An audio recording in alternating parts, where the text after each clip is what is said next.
आजच्या भागामध्ये आपल्याला असं पाहायला मिळणार आहे की ईश्वरीने अखेर रमाकांत शिर्के म्हणजे अर्णवच्या बाबांना कुटुंब प्रमुखाची खुर्ची बसण्यासाठी दिलेली आहे।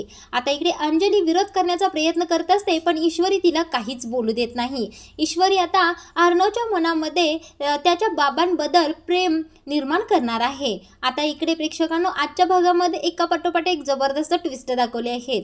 ते म्हणजे राकेश पुन्हा घरी आलेला असतो आणि रमाकांत शिर्के यांना घरी पाहून तो म्हणत असतो, हा कधी परत आला? एवढ्या वर्ष गायब होता आणि मी घरात नसतानाच हा घरी कसा काय आला बरं?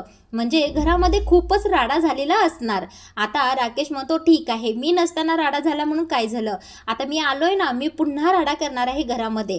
या बावरट बायकोचे कान भरण्यास अवकाश आहे। ही लगेच भांडायला तयारच असते। इकडे आता वल्लरी मामींची चांगलीच आगभाग झालेली असते।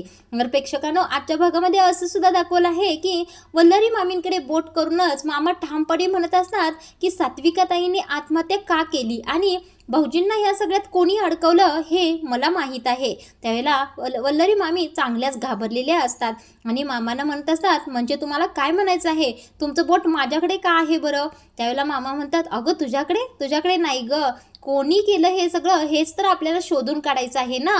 त्यावेळेला वल्लरी मामी चांगल्याच साचपडतात। तर प्रेक्षकांनो, वल्लरी मामींच्यावर संशय मामांना आहेच, कारण वल्लरी मामी ज्या प्रकारे ईश्वरीशी वागतात त्या प्रकारे तर त्याच दोषी आहेत असं त्यांना वाटत असतं। आता इकडे अर्णवचे बाबा म्हणजे रमाकांत शिर्के नाश्ता करण्यासाठी कुटुंब प्रमुखाच्या खुर्चीवर बसतात। त्यावेळेला अर्णव रागाने उठतो आणि रूम मध्ये जातो। आता तो म्हणत असतो, मला नाश्ता वगैरे काही सुद्धा करायचं नाहीये। आता त्यावेळेला अर्णव रागाने गेल्यानंतर ईश्वरी थोडीशी नाराज होते, पण मामा आता सगळं वातावरण बदलवतात। म्हणतात, भाऊजी मी तुम्हाला वाटतो असं म्हणतच मामा उठतात आणि ईश्वरीला आणि रमाकांत शिर्केंना दोघांनाही नाश्ता घालतात। अंजली सुद्धा रागानेच तेथून निघून जाते। आता हा राकेश घरी आल्यानंतर पुन्हा ड्रामा करायला सुरू करतो। आता हा राकेश अंजलीला म्हणत असतो, अंजली मॅडम तुम्ही असं का वागत आहात? ते तर तुमचे जन्मदाते वडील आहेत ना। आपल्या कर्णिकाला त्यांच्या आशीर्वादाची गरज आहे, तुम्ही आपल्या कनूला त्यांच्याकडे घेऊन जा। त्यावेळेला अंजली म्हणत असते, काही माझे वडील वगैरे नाहीयेत, ज्यावेळेला आम्हाला गरज होती त्यावेळेला ते आले नाहीत, मग आता कशाला आलेत ते? आम्हाला नको आहेत हे असले वडील। त्यावेळेला आता राकेश ड्रामा करतच या अंजलीची समजूत काढण्याचं नाटक करत असतो। तर आता पुढील भागामध्ये आपल्याला असंच पाहायला मिळणार आहे की ईश्वरी आता अर्णवच्या बाबांबद्दल अर्णवच्या मनामध्ये प्रेम निर्माण करत असते।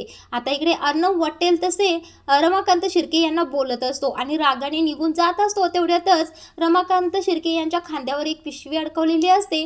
ती पिशवी खाली पडते आणि खाली पडल्यानंतर त्यातनं एक टोपी बाहेर पडते। त्या टोपीवर चिंटू असं लिहिलेलं असतं। आता ती टोपी घेऊनच ईश्वरी अर्णवच्या डोक्यावर ठेवते आणि म्हणत असते, ज्या वडिलांना तुमचा जर तिरस्कार असता, ज्या वडिलांना तुमच्याबद्दल काही वाटतच नसतं, तर तुमची ही लहानपणाची टोपी ते सोबत घेऊन फिरलेच नसते।